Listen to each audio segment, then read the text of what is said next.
I haven't seen you interact with your lawnmower yet. You're just saying I have to accept that. Telling you at all what to accept. Sure you are. You're saying that your death would... So if you want domination... want to dominate, is that what you're saying? No, but what you're saying... So you were saying that by and large, women are too agreeable to get the pay rises they deserve. No, I'm saying that... You're saying that reasonable. You say, well, they're self-evidently reasonable. See, my question is... I didn't actually say it, but you're saying that makes them unhappy, by and large. I'm saying that... No, I'm not saying that. And I actually haven't said that so far. You're saying it makes them miserable. That what you're saying is that there's... Because I'm very, very, very careful with my words. Telling you at all what to accept. Sure you are. You're saying that your death would... So if you want domination... want to dominate, is that what you're saying? No, but what you're saying... So you were saying that by and large, women are too agreeable to get the pay rises they deserve. You're saying that... You say, well, they're self-evidently reasonable. See, my question is... I didn't actually say that. But you're saying that makes Where's that chocolate cake? Do you mean this chocolate cake? No, you're saying that you say, well, they're self-evidently reasonable. See, my question is what you're saying is that because I'm very, very, very careful. You're saying that you say, well, they're self-evidently reasonable. See, my question is that what you're saying is that because I'm very, very careful. So if you want telling you at all what to accept. Sure you are. You're saying that your death would... You're saying that by and large, women are too agreeable to get the pay rises they deserve. You're saying that you say, well, they're self-evidently reasonable. See, my question is... I want it. I'm saying that... No, I'm not. Because I'm very, very, very... Telling you at all what to accept. Sure you are. You're saying that your death would... But what you're saying... By and large, women are too agreeable to get the pay rises they deserve. I'm saying that... You're saying that... You say, well, they're self-evidently reasonable. See, my question is... You're saying that... You say, well, they're self-evidently reasonable. See, my question is... Because I'm very, very, very careful with my words. See, there's a difference between thinking something and believing it. Because to believe it, it has to be thought incarnated in some sense. It has to be embodied. When I talk about it, belief is the state of being convinced that a proposition is true or likely true. It's everything that I try to do, I tend to view in the form of propositional reasoning. So when we talk about the narrative... Yeah, that's a problem, by the way. Okay. Yeah, well, you can't reduce the world to a set of propositions. Why not? Oh. Look. Show me something that is true in the world that is not a proposition. Like an explicit, stateable proposition? Something that is demonstrably true that I could not put in a proposition. Oh, that's easy. You okay. Sure you want to go there? I'm not afraid of anything. Okay. Okay. If I'm wrong, I want to know I'm wrong. But I'm trying to, for years I had this thing going where people would say, oh, and this is kind of what we're getting at from a different angle. I would say they would be afraid of what we would lose if we lost religion. And I basically said, demonstrate to me. Rule-based systems don't work. You can't get them to operate intelligently. Rule-based systems don't work. You can't get them to operate intelligently. Rule-based systems don't work. You can't get them to operate intelligently. Rule-based systems don't work. You can't get them to operate intelligently.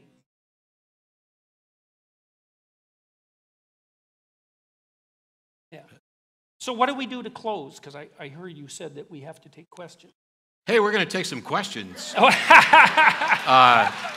Here are my answers to these following questions and some thoughts that I have on what the gentlemen have said. Specifically, I'll be addressing Jordan B. Peterson's answers, and I won't be addressing every single thing that they have said as their answers. So there's going to be a lot of editing for this, but you can go ahead and check out their video, full link in the description.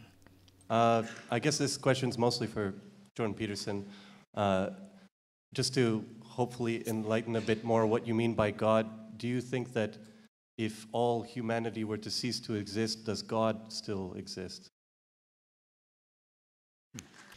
In short, the answer is yes. The moment that the last mind able to conceive of God stops existing, then God stops existing, because I view God as merely a construct of the mind. And so if minds do not exist, then God cannot exist at all. The only place that God does exist is in the mind, at least for certainty. If God exists anywhere else but the mind, that has yet to be demonstrated or shown.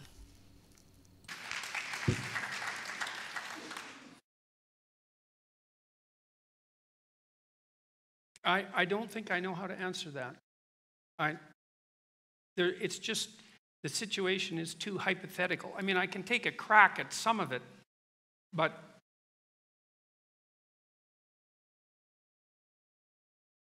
so human beings are characterized by consciousness and by self-consciousness, and the latter in particular seems to be something relatively unique. I take issue with this definition of human beings because there have been humans born with just a brain stem, and these humans cannot conceive anything at all. They cannot think in the way that other people think. They have no consciousness to speak of. Their brainstem keeps them alive, but they cannot learn language. They cannot move on their own.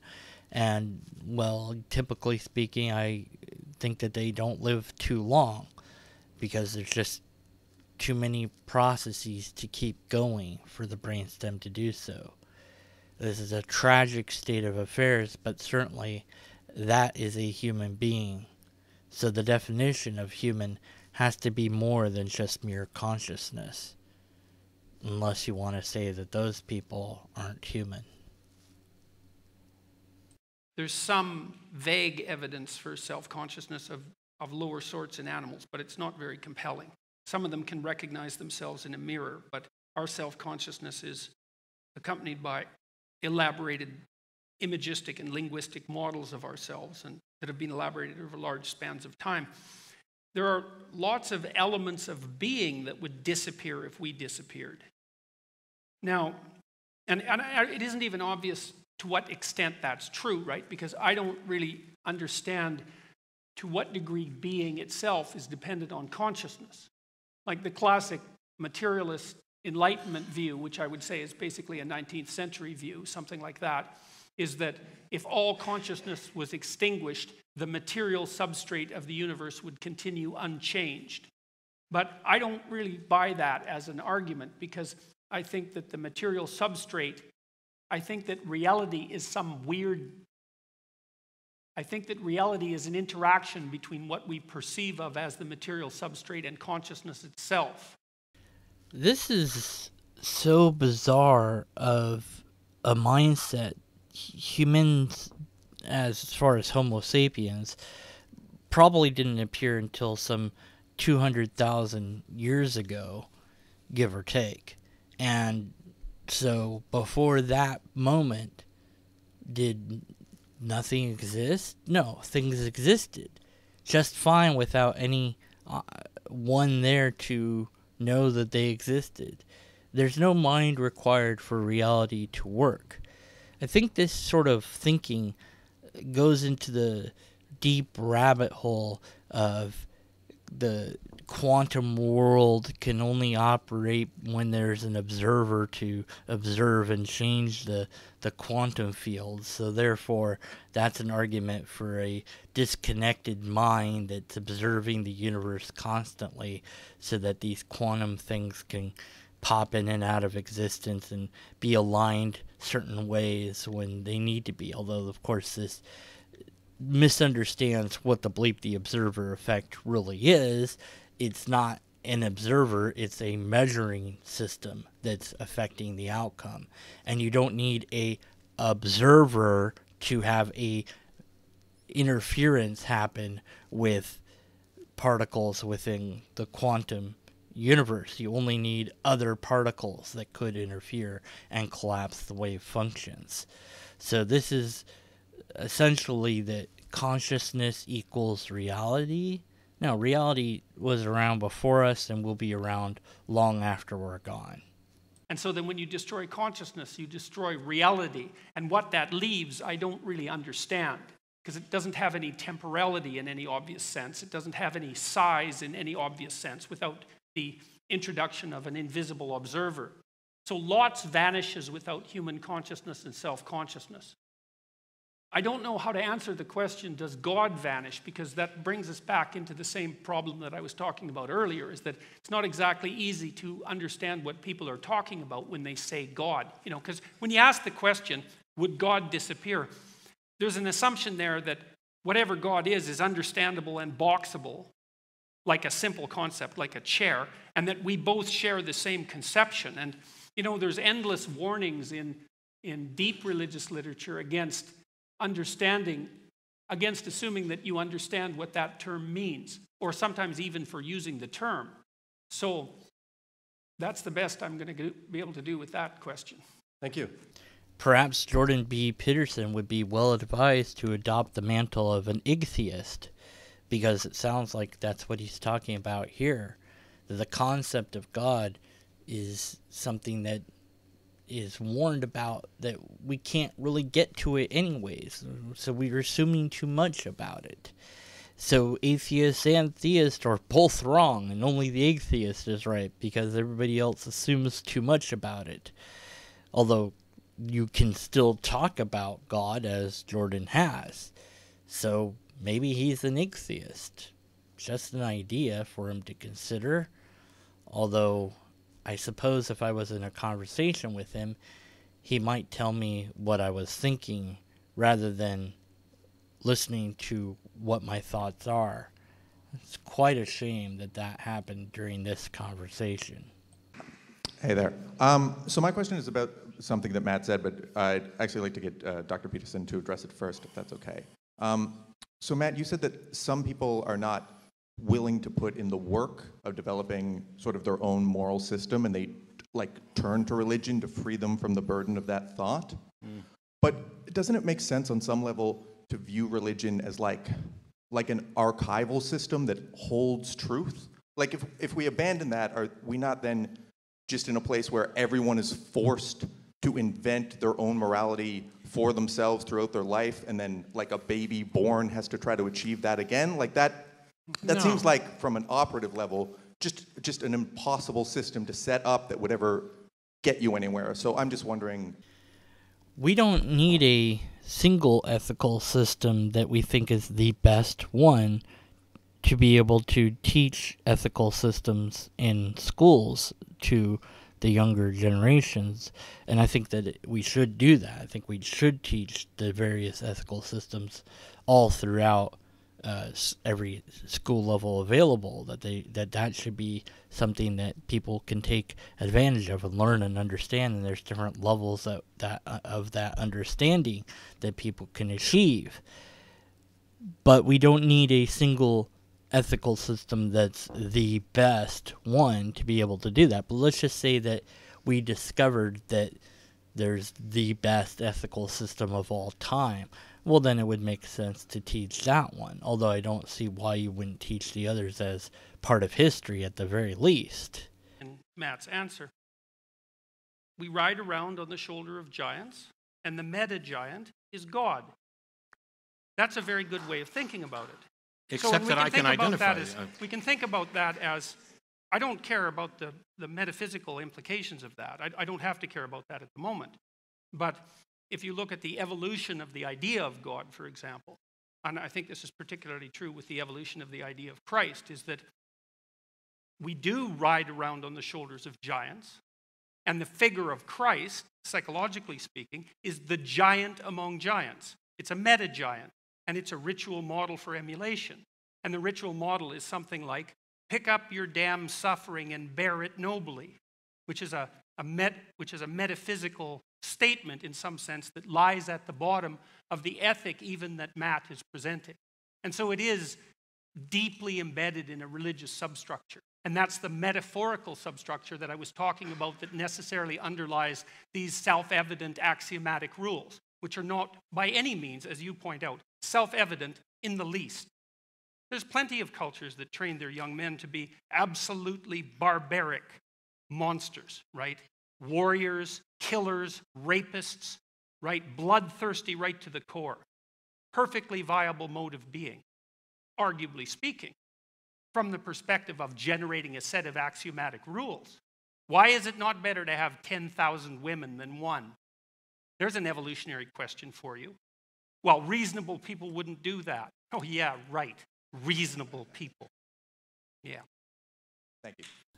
Well, there is an evolutionary disadvantage to having one woman over several women to breed with, in that you would bottleneck your society and, cause all sorts of genetic problems, and one disease could potentially wipe out the entire society because you're not genetically different enough from each other.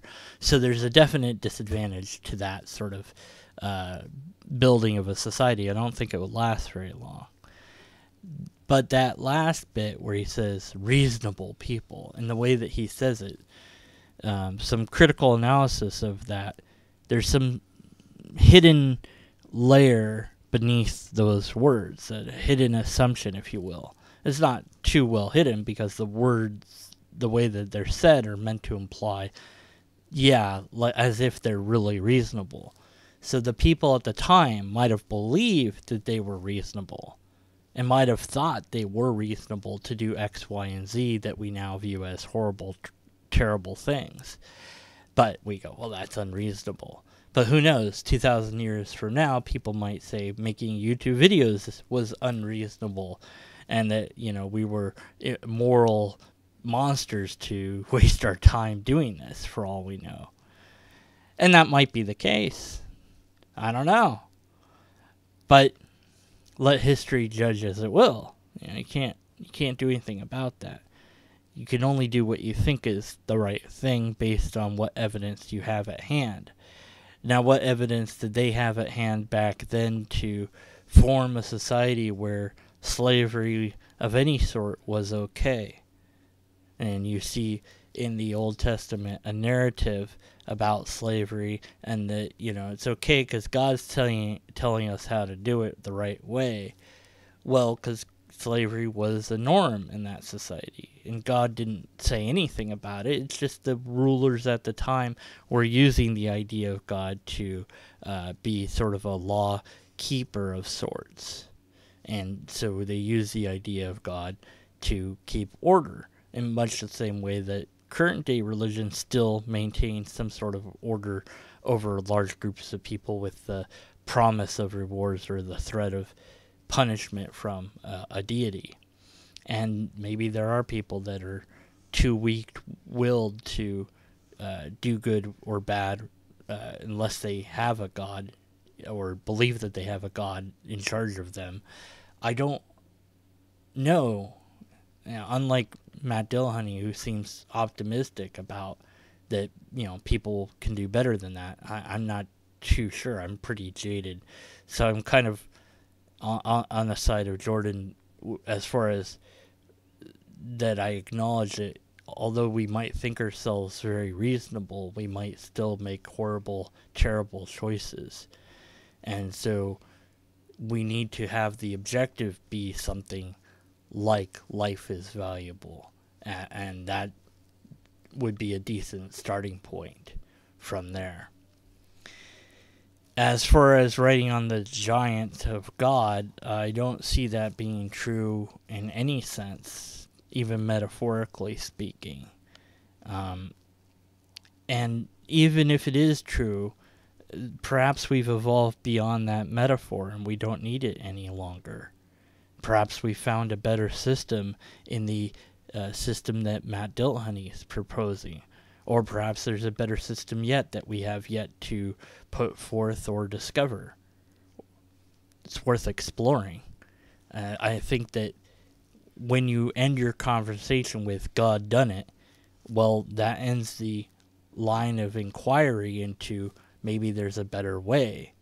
Well, God hates the gays. Well, no, he doesn't, actually. That's not in the Bible. Oh, yes, it is. Well, no, it's not. You're not reading it correctly. You're not aware of its history. But you want to believe that you are, and you want to believe that you're right. So that is higher importance than learning that you're wrong. And so there is a problem inherent in belief over adhering to what facts are. And here we have a struggle with Jordan Peterson's beliefs And I think it's evident in that the sort of things he was doing before to Matt Dillahunty, where he was saying, well, you're saying this, you're saying that. It's the same thing that happened with him, just flipped on its script. And perhaps Jordan is possessed by an ideology of some sort. And perhaps the ideology is that God exists in some way, shape, or form. Whereas Dillahunty is okay with it being merely a concept of the mind. It seems that Jordan P. Peterson might need it to be more than that. I'm one of those who believes that there's no such thing as an atheistic thing or a non-religious thing. I was listening to your talk at Lafayette, Peterson, last night there, and you were talking about how all action is religious. So this conversation today, I think it's hit the same problem you hit with Rebecca Goldstein, you're going to hit with Sam Harris and June, which is I've never found a way to convey to an atheist that we all have an ideal. You can call it God, you can call it a transcendent ideal, call it an axiom, call it presupposition. It's just very hard to communicate to them that implicitly or explicitly it's there, you're aiming for it, maybe it changes, maybe it doesn't, but it's that fundamental thing that guides your action. And my question would be, you keep, Dillahunty did a very good job of saying pragmatically, okay, fair enough, the axioms could change, maybe we try these, try those, but there's always going to be an axiom.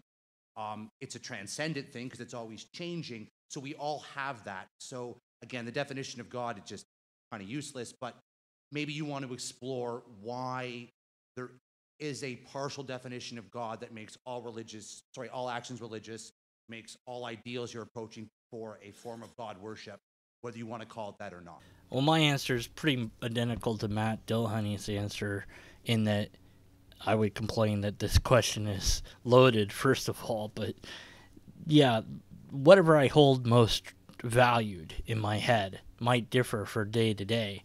So that's not like a God concept, because it changes every single day. Well, money is your God, or your wife is your God, or this is your God. And it's like, well, what's the point of God anymore? As the guys seem to acknowledge, it's like, well, then you don't need the word God because you already have something else. Are you worshiping that? No, I'm not worshiping the thing that I value most, which for my case might be logic, and the subset of informal logic, and the subset of being able to use that to analyze different arguments. But that doesn't mean I can't question it, or that I don't question it on occasion, so I don't hold it unquestionable like you would a concept of God. I don't worship it, and I don't believe that it made the universe exist, or that the universe is dependent upon its existence or anything like that. So you could say, well, it plays similar roles, but you could do that rule of anything and say, well, this is similar to that, and this is similar to that, because we're pattern-seeking creatures, and we can do that. But that doesn't mean it's all about God, or that it's all about religion. Why is the language of secular humanism, these values that you just espoused, or talked about, why is that better than religious language? And then for Professor Peterson, why would religious language be better than those values? Oh, great. Natural language issues. Okay, so how would I answer this question? I would say that it depends. The thing is, I'm of two minds of this, and I think both speakers actually answer the question in a way that I partially agree with, but also in a way that I don't think really answers the question, because the question is very complex. What's the best way to use language? I don't know. It seems that a good way to use language would be, that one word equals one idea, so that we don't have the word love be mistakable when you say it. There's 5 different words for love in Greek. So you can say philios, which means friendship. So when you want to tell your friend that you love them, you go, I philios you. and you don't have to spend extra time explaining that you didn't love them in a different way. You know, I love you as a friend. You know, it's like you don't have to say that because it's said in the word. So there's a desire for precision of language that I personally want to strive for, but also recognize that that's just not how our language is, and maybe this language can't arrive at that sort of precision. Maybe you'd have to have some combination of language that did that. I don't know.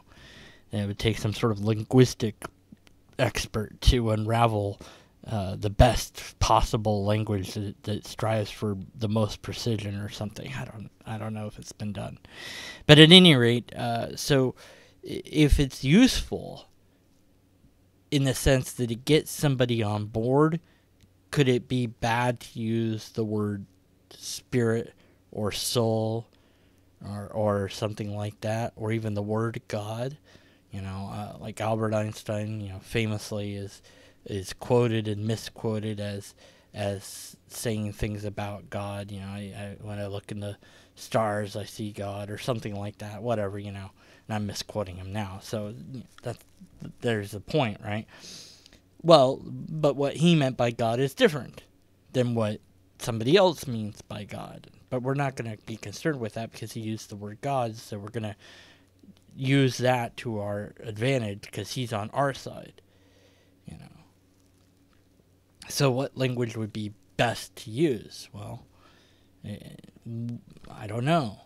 It might be best to use precision-based language so that the word means something that is conveying the message that you want conveyed in the most unambiguous way imaginable.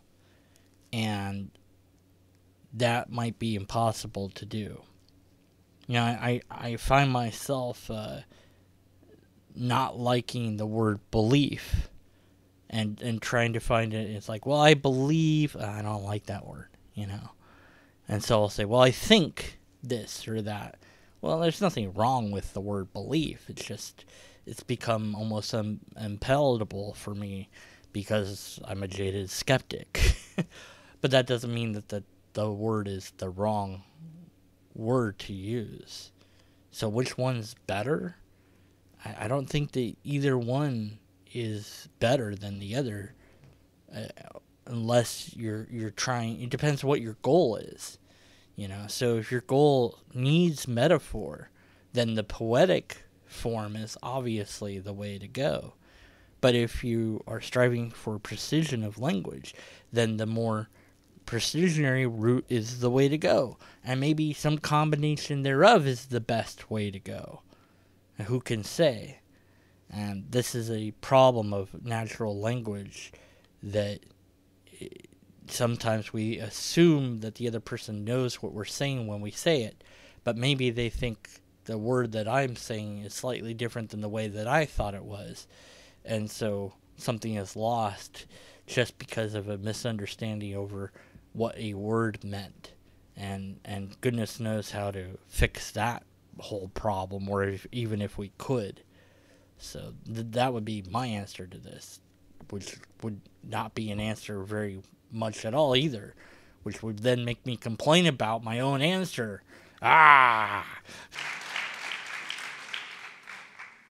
Yes, sir. Well, thank you both for a very interesting and revealing exchange. My question is for you, Dr. Peterson. You alluded to an important distinction between someone who would actually be an atheist and someone who merely professes to be an atheist. You implied that Matt and others are not genuinely atheists. I'm curious why you think that. Is it just because we have sacred values, that everyone has sacred values? What, in your view, would a genuine atheist be like? He'd be like Raskolnikov in Crime and Punishment.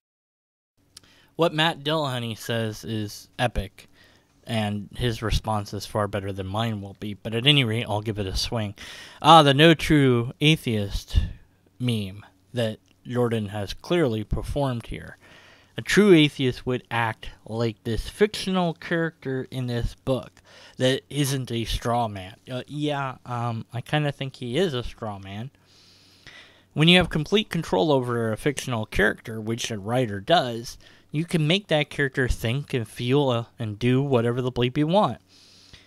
So why would the character feel guilt after committing the crime and getting away with it? If this was a perfectly rational, reasonable thing to do. Logic led them to this conclusion, they did it, and then they feel guilty about it. Well, why? Why would they feel guilty about it?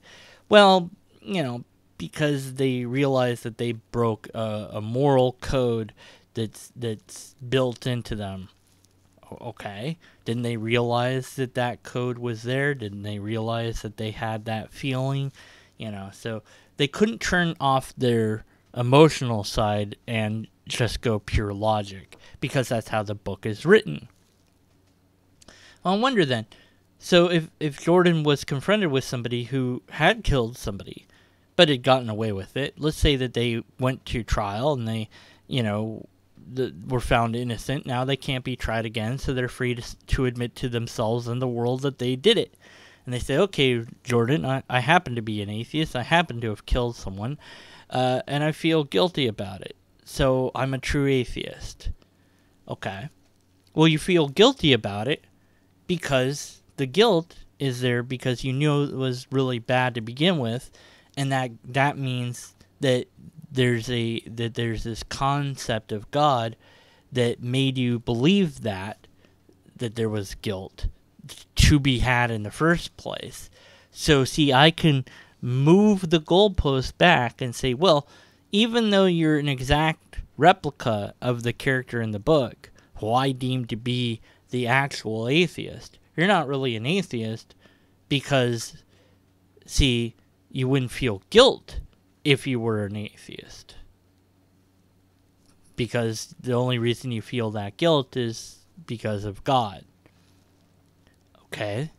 Then we say, okay, well, let's send another person after you. Let's send the person that committed the crime, got away with it, and feels no guilt, who's an atheist.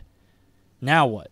Well, you don't feel that guilt because you're a sociopath, because you have no emotions. Well, no, I have other emotions. I have all sorts of emotions. I feel this, I think that, whatever. Well, you have those other emotions because of God. You can always peel it back another layer. So I don't buy the idea that this character construct, which Jordan seems to think isn't a straw man, but is, would be what an atheist is really like. So in other words, you have to be somebody that is willing and able to commit a murder to be a true atheist.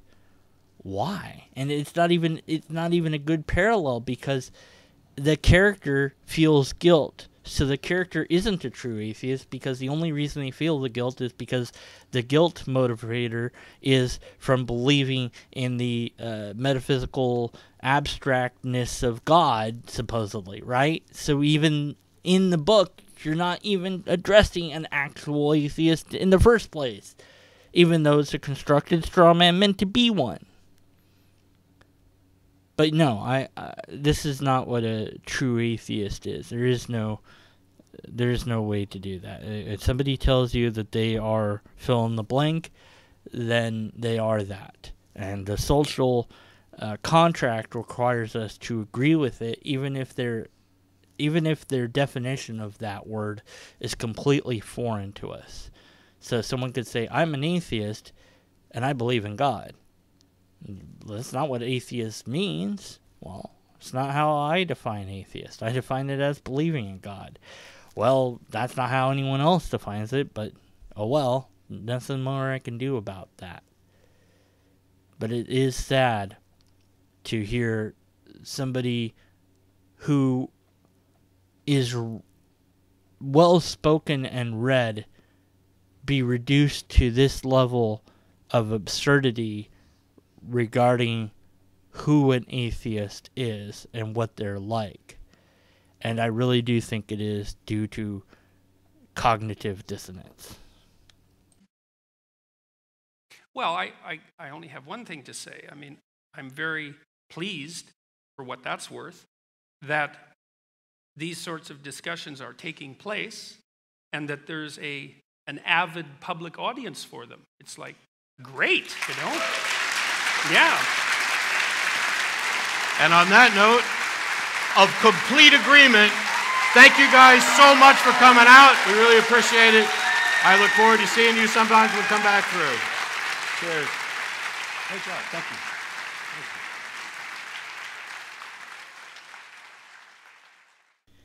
And there I'm in complete agreement. Debates and talks like this are very important to have, whether they be formal or informal. All discussions about theology and other ideas out there, not just theology, but philosophy and any idea at all, can and should be subject to analysis and deep thought and discussion and debate. And we put that aside to our own peril.